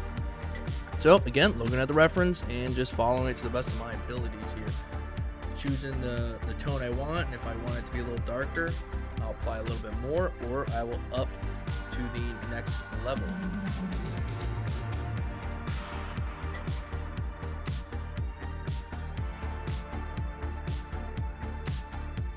But still in no rush. There's no need to be in any rush. We spent all that time putting all that doggone fur in. We're not going to rush it now. We're going to take our time, get it in there.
Another reason why I do a lot of back and forth work, up and down, here and there, is because once you see one thing developed, then you start to see, okay, this tone needs to be a little bit darker, or whatnot. You start to see different things as you go. So that's why I like to go up a little bit and then come back down. All right, see what that dark looks like next to this other stuff, and then just start tuning it up a little bit more as you go. And we're getting pretty close here, I do believe, to busting out some white and starting at the bottom and going through and putting some white highlights in here. There might be a few more things I do prior to that, but we are getting pretty close to that.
All right, so there we have it.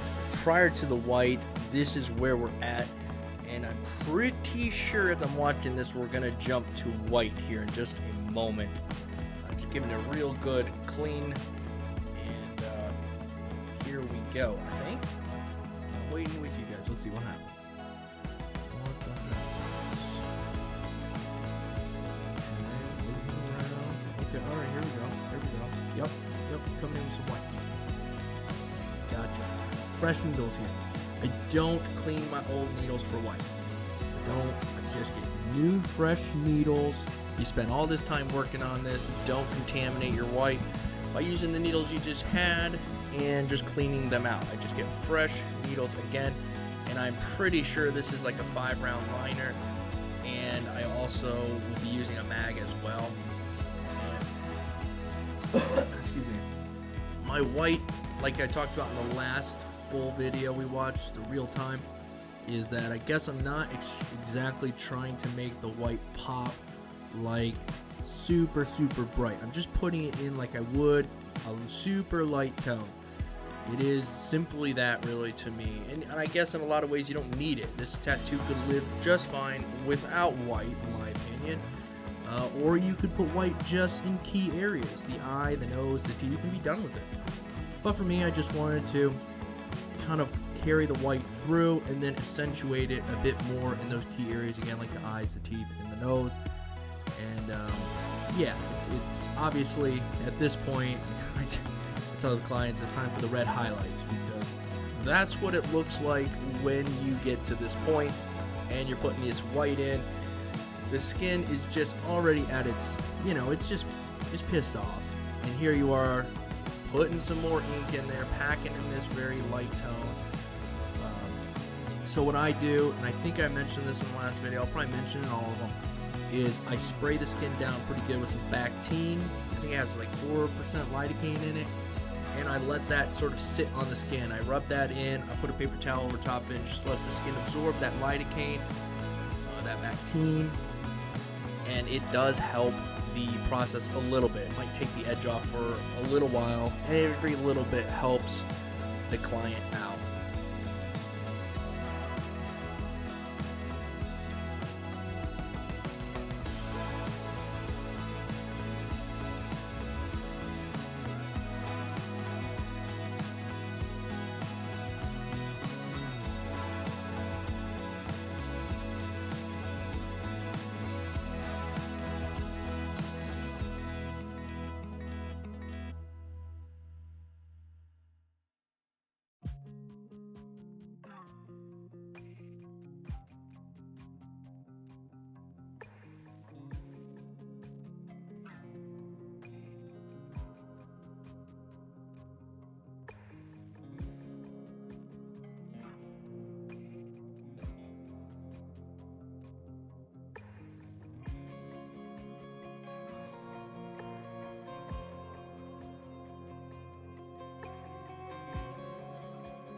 I love seeing these tattoos healed. Is probably my favorite part, because then you can really see where everything's settled, how everything's settled.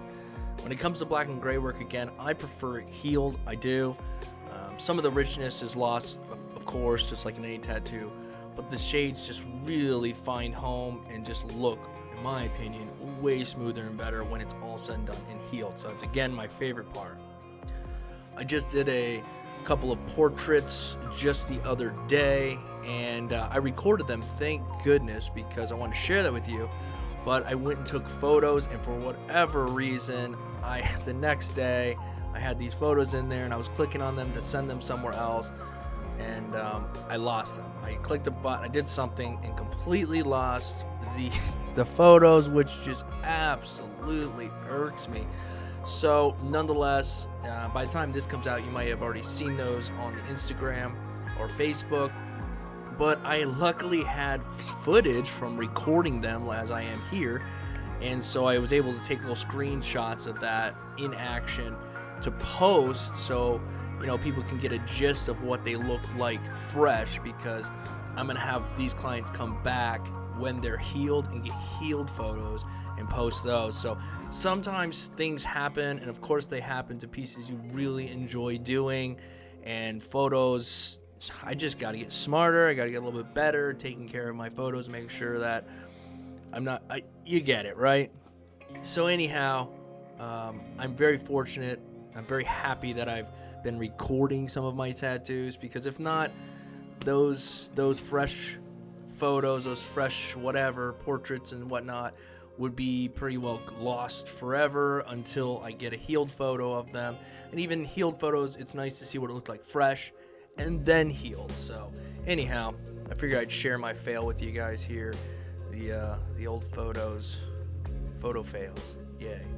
All right, still putting this white in. Again, it's not like you can see it. So you don't see like, oh wow, look at all this white Dave's putting in it. No, it just looks like more irritated skin, which is fine. I mean, you have to sort of trust the process, put it in there, and move along, and know that you'll get these hints later on when everything cools down. You get these little white hints of or whatnot. Now, I will say up here in the eye, I took my time, really saturated this, and it comes across nicely in my opinion, which was important because this eye was just pure white. I think it was a stylized thing, and so I'm glad that worked. And then I really saturated the white in the teeth as well, but everywhere in the fur, it's not quite as saturated, if you will. Hopefully, that makes sense.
And when it comes to packing white, I do slow my voltage down just slightly. I'm using the packer here because I'm using a liner, and I usually run around 6.4, 6.5. I do drop down to 6.2, sometimes down to 6 volts. It's not anything extreme drop, but just a little bit.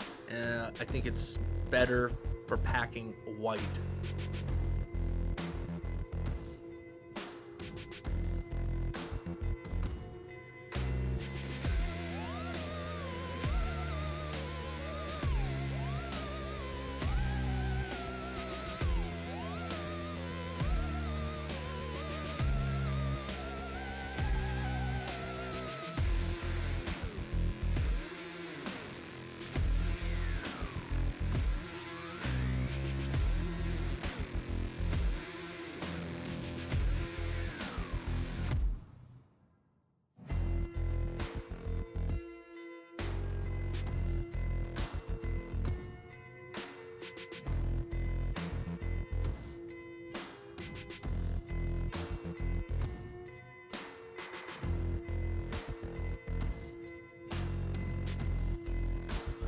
Also, guys, I have been letting people know, and I'll continue to let people know as time goes on.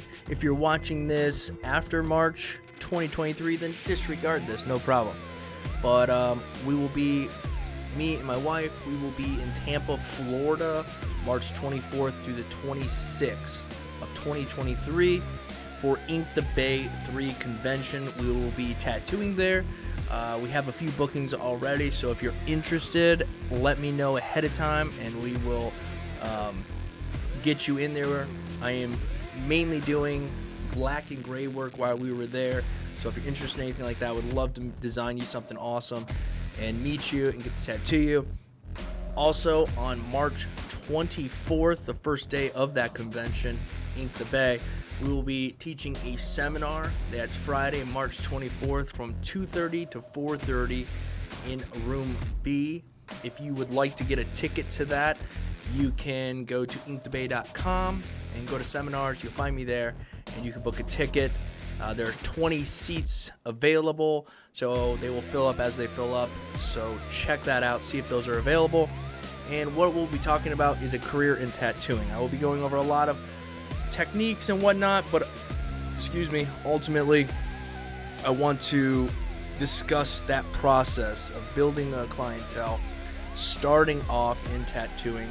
And I also want to share, for those of you guys who are interested in maybe incorporating YouTube or different platforms into that mix, and just share a little bit more about that. But it's gonna be quite encompassing, and I'm really looking forward to this, guys. So nonetheless, if you're interested in that, check that out. Again, I'll probably be talking about this each video leading up to that. Again, thank you guys, hope to see you there.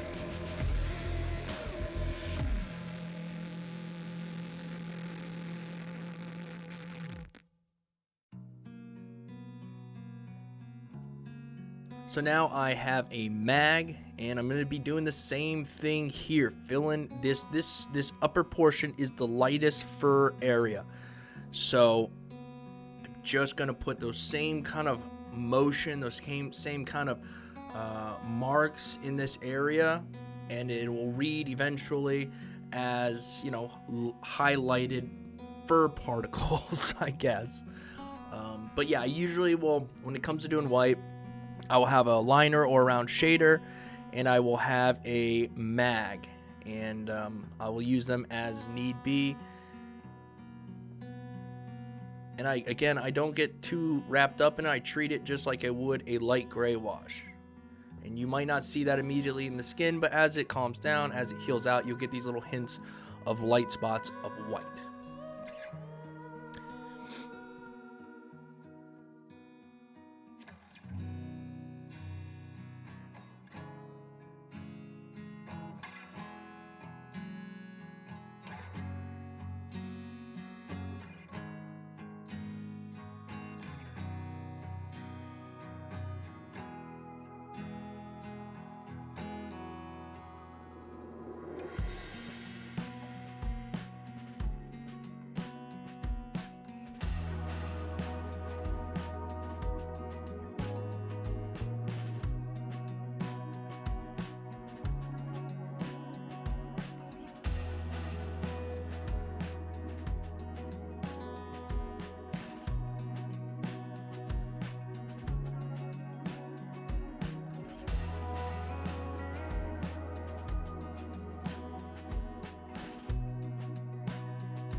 And again, you don't have to put white in your tattoo.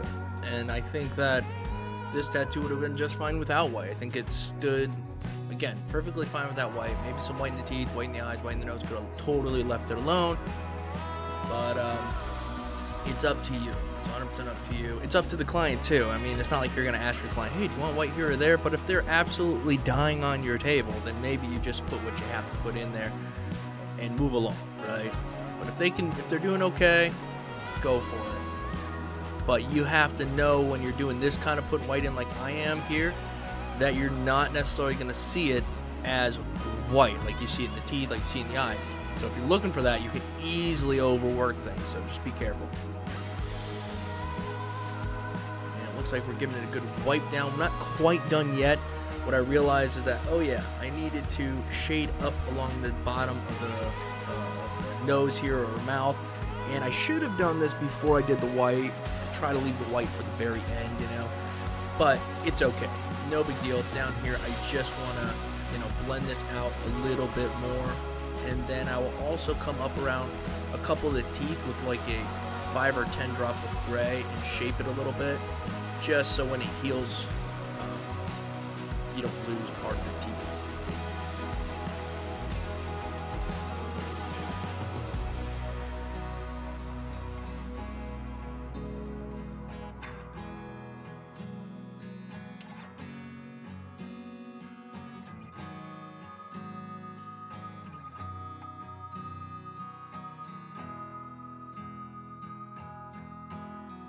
And here's that tooth part here. So I really didn't have a line. I didn't want a hard black line around that. But I also knew that that white right there and that little light gray in the back might not be enough to really hold this long term. So I went through and put a little bit of a gray around those. Give it a little bit more structure.